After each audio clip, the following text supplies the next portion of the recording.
पृथ्वी पर मनुष्य के विकास की यात्रा के साथ साथ अनेकों सभ्यताएं फली फूली और समाप्त हुईं।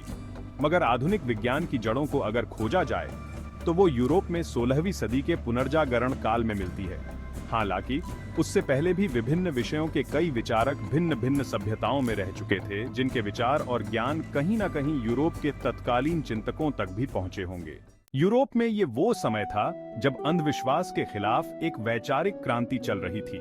इसी दौर के महत्वपूर्ण वैज्ञानिकों में से एक थे गैलीलियो गैलीलेई, जिनकी खोज और सिद्धांतों ने आधुनिक विज्ञान के विकास का आधार स्थापित किया। इसी कारण एल्बर्ट आइंस्टाइन ने इन्हें आधुनिक विज्ञान का पिता कहा। गैलीलियो ने दूरबीन का आविष्कार तो किया ही, साथ ही ये भी स्थापित किया कि पृथ्वी सूर्य की परिक्रमा करती है। मगर आधुनिक विज्ञान के विकास के नजरिए से देखा जाए तो उनका सबसे महत्वपूर्ण योगदान जड़त्व का नियम यानी लॉ ऑफ इनर्शिया है, जिसे उन्होंने पृथ्वी पर क्षैतिज गति या हॉरिजॉन्टल मोशन के लिए प्रतिपादित किया था। इसके अनुसार अगर कोई वस्तु सीधी रेखा में चल रही है तो वह तब तक चलती रहेगी जब तक कोई बाहरी शक्ति उसको रोक ना ले।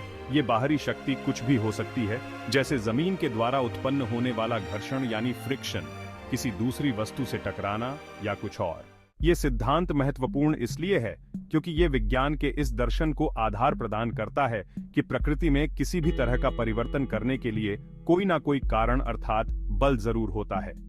आगे चलकर गैलीलियो के सिद्धांत को आधार बनाकर आइजैक न्यूटन ने गति के नियम प्रतिपादित किए, जो आधुनिक भौतिकी के विकास की यात्रा में मील का पत्थर साबित हुए। आधुनिक भौतिक विज्ञान के विकास में न्यूटन के योगदान की चर्चा इसी सीरीज के अगले वीडियो में की जाएगी। अगर आपको हमारी ये कोशिश पसंद आ रही है तो लाइक, शेयर और सब्सक्राइब जरूर करें।